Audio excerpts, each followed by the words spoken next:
Yes or no? The Huguenots, huh? The Protestants. Look at the way the English treated the Irish and the Scottish. Both Christian, no? Right now you have Orthodox Ukraine fighting Orthodox Russia. Are they Orthodox? Are they following their own religion? Explain that to me. That's what I'm saying. This is hypocrisy. It's bullshit. And that's not what Orthodoxy treats. I have a lot of respect for the Orthodox Church. So when I point these things out, I get so much hatred, but they don't like it when you push back. They don't like when you push back. What is the story in the Quran about Jesus? His mother has her own chapter. His mother has her own chapter. It's called Mary. And in the tradition of Islam, when you ask Christians, what was the first miracle of Jesus? He turned wine into water. So I guess God came down to make sure we could all get drunk because alcohol is so good for society. You know how many people have lost alcohol? You think alcohol is a good thing? Pull up your AA map right now. Pull up your AA app, Alcohol's Anonymous app, and look at how many meetings are going on just in your neighborhood. How many people, your fellow human beings, are struggling with alcohol. I bet you everyone watching this knows at least one or two people that are dead today because of alcohol or destroyed their lives or their marriage. I guess God's first miracle was he came down and I'm going to make sure you guys get drunk. I'm going to turn water into wine. You know what the first miracle of Jesus Christ was in the religion of Islam?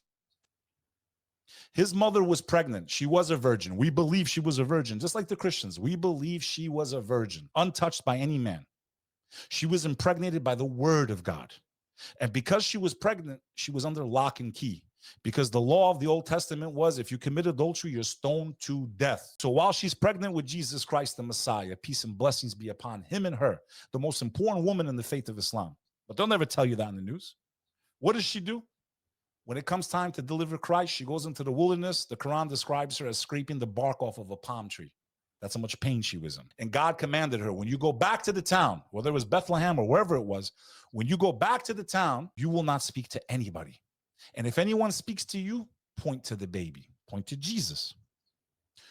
She goes back after delivering Christ. He's not even a couple days old, no more than a couple weeks. You know, we don't know the exact time, but we know he's an infant in the arm of his mother. She reconnects back to civilization, and the Quran describes a scene.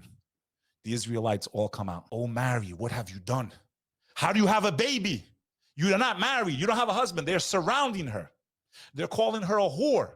They're attacking her honor because she is the daughter of Jacob, right? She's of the lineage of the prophet Jacob, which is another word for Israel, right? The Israelites, the house of Jacob. And they're gathering and they're cursing her and they're slurring at her.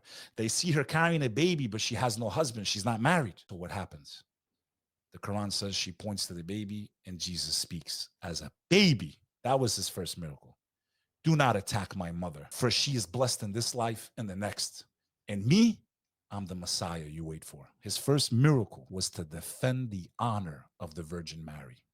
Now, you tell me that doesn't make sense based on Old Testament law. For her to have had a child with no husband, she would have been stoned to death. Quran says the first miracle was she defended the honor of her mother. That's interesting, but it puts in like timeline into confusion because she was married to Joseph. He just wasn't allowed to. That's your That's the Christian perspective. Right. She was married to no one. Where do you guys put the laws that they had on the firstborn son? Because according to the Christian perspective, Jesus is born and then they immediately flee to Egypt because they're all the firstborn children. King Herod. I'm not, to be honest with you, I'm not an expert on that part. I'm going to be honest with you. I don't know the whole history of that whole thing, from the Christian perspective. But, when I always think of the firstborn being killed, I think of Moses, Pharaoh. But I'm not an expert on that, to be honest with you. Okay. Yeah, I got to look more into it, but that's an interesting. Different narrations, right? Different perspectives, Judaism, Christ at all. We know that, right? Again, my overall statement is what? How can you hey, I don't want to fight. We don't need to be enemies.